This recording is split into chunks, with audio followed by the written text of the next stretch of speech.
My name is Steve Layton, and I travel the world finding amazing and delicious coffee for you to drink at home. Some make coffee difficult to understand and complicated, but here it's my job to make it easy and fun and tell you what's in my mug. Hello everybody and welcome to In My Mug episode 407. Don't know what the date is. I recorded this about a week ago when you're watching this because I'm in Bolivia at the moment. Welcome to My Mug.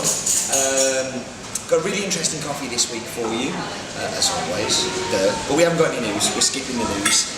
It's grown by a guy called Gillio. Gillio is in his late 70s. Lives in the town of Zarcero, has done for all of his life, which is in the Western Valley of Costa Rica, and he runs this farm. The farm is around his house. It's called Finca La Casa, which just means farm at home. And Gillio's been a coffee producer all his life. He's just had plants in his garden and has grown it and grown it. He does have another farm as well, but he's handed over the management of that because the guy's, in his 70s, he's allowed to do that, and he produces amazing coffee. We should go and look at the fact file. So welcome to the fact file here. So we have, of course, the continent of Central America, but we're very interested in focusing down to Costa Rica. So Costa Rica has 93,000 hectares devoted to coffee, so a very large portion of the land is coffee. It's still a very big export. They're the 13th biggest coffee producer in the world. Total coffee production is 1.8 million bags, which is about 108,000 metric tons. A heck of a lot of coffee. Common varietals, you've got Caturra, Mundanovu, Cataí, all very common in Costa Rica. And we have coffee grown 1,000 to 1,700 metres above sea level, so it has fairly good altitude. Central Western Valley, Tarrazú. We have 18 farms we work with in Costa Rica, which shows how much we love the country. So the farm is Finca La Casa. It's from Zarcero. It's owned by Gillio Ferraro. The varietal is Caturra. Altitude is 1,700 metres above sea level. It is in the Western Valley. It's a very small farm of 2 hectares. That was the fact file. So that was the Costa Rican fact file. So Zarcero is a town in the Western Valley, and it's a place where there's quite a few coffee mills around there. It is coffee producing country. We bought a number of coffees from that town in the past. Up until recently, Gillio did all of his own processing. He's been getting some help now as well, which again he's allowed to. I told the story a couple of times in my mug, but the first time I met Gillio, I was a little bit chunkier than I am now, and he came up to me and just tapped me on my belly. He says, "You like your food?" He says, "Have you heard about going to the gym?" Which kind of prompted me to start going to the gym a little more. So thank you for that, Gillio. You actually did me a big favour there. Western Valley is one of the provinces of Costa Rica. So you ride in the town of city of San Jose, and you go to the Central Valley, which is the first part you hit, where we've got coffees called from Licho. I'm going to pass Sam the bag.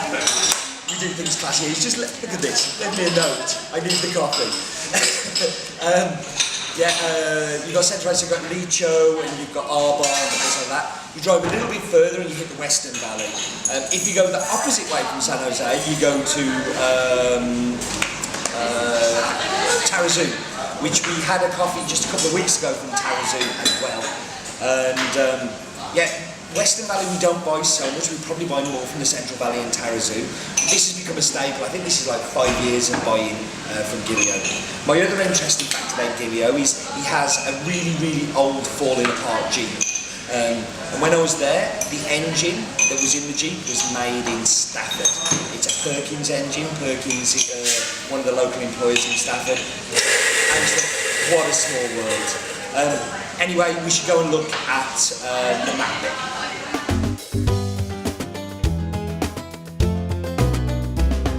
So welcome to this week's map bit, where we're going to be going across the Atlantic Ocean and going to the continent of Central America. A lot of coffees we buy come from Central America. A lot of coffees we buy come from Costa Rica, which we're zooming down into here. So yes, Costa Rica has no army. They abolished it after the Civil War in 1948. So they save a heck of a lot of money not paying for army and wars and stuff like that, which I think is a very good thing. Here we're going to Zarcero. Zarcero is Western Valley, as we've talked about, and very, very good detail. The town just to the right there is Zarcero. These are the drying patios from Gillio's farm, and here's some seedlings that he planted when we were there last, and some drying beds that he has, and you see his Jeep in the background there. This is his house and workshop. His house is just to the back of it. Has a lot of stuff in there. But there's the town of Zarcero, so you can see it really is very, very close to civilization. And the farm is his garden, which I think is pretty awesome. You can see there, it's the only farm we're buying from the Western Valley. Those across there are Central Valley. The highest point is Cerro Zapero at 3,810 metres. The lowest point, of course, is the Pacific Ocean, which is, that's as sea level as you get. But yeah, you can just see in the background there, Angelina, that's also Central Valley. And that was the map bit. So a good map bit, because I've been there a number of times and kind of know the farm and the coordinates super, super well. And I guess we should go and do some tasting of the coffee. So Sam's going to come and join me because I'm in Bold Street. Yeah, I haven't said I'm in Bold Street in Liverpool. Sam's one of the owners here. Good friend, known him for a number of years, and he's actually. I've done it in my mug here, but Sam didn't come on. But this time I convinced him to come on. He just wanted to come on, but he'll be really good. So we're going to do that. Right, so we're back. I'm joined by Sam, who's I can't. You're the face of Bold Street, but there's Kate as well, isn't there, as well? Yeah, I work with my sister. Yeah. She organises all the events. Yeah. We do. So Transition Espresso is the events. Yeah, but now it's just all Bold Street. Okay. Cheaper. Tax first. But that's how you started, wasn't it? You started mobile events, and you did Glastonbury. Yeah. Where else? Loads, Reading, Leeds, Latitude. But now I do more corporate sort of things. You've changed, Sam. I know. It's not as fun, but we should dive into the coffee. I remember the time that I was at Glastonbury. You were we had to come and borrow coffee from you because we ran out. It was very good. Yeah. Right, we're going to dive into the espresso, and then we can talk more about it here. So it's as explained to these ones, it's a Caturra, yellow pudding from Zarcero, which is a small town in Western Valley. For me, this isn't a super complex coffee. I get loads of sweetness. It's just sweet. This espresso is better than the last one. Much better than the first one, because I was much preferring the filter coffee before. This is really good. Beautiful floral edge to it as well. Really round. Yeah. No, it's got a really good bite to it. And that first shot we did, it wasn't quite so much, but this is it's much more balanced now. Yeah.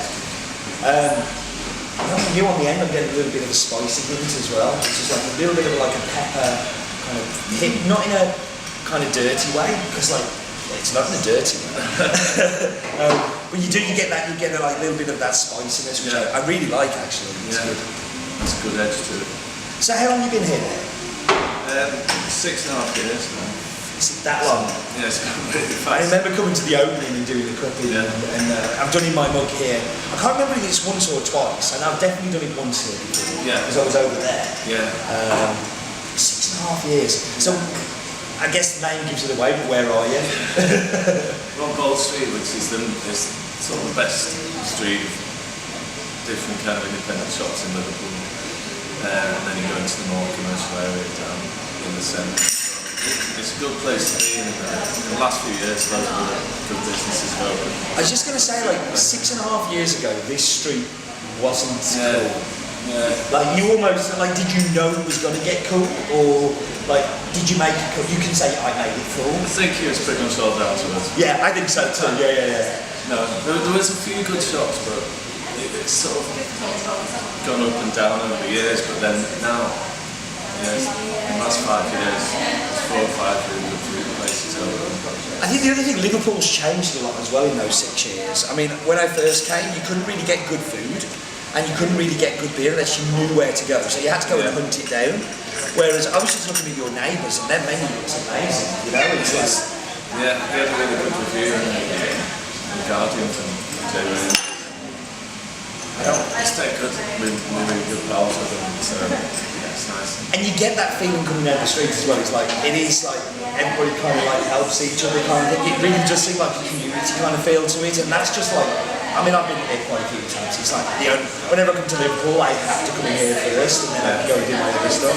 Yeah, there's loads of good bars, but also a lot of bad people my age. So we all go in there, they all come in here. It's just a good sort of community. That's very cool. So you, I mean, we've worked together since transition started, kind of like, I remember coming down to the old roastery. Yeah, when it was time. Yeah. But that was 2007. Yeah. So it's like 9 years.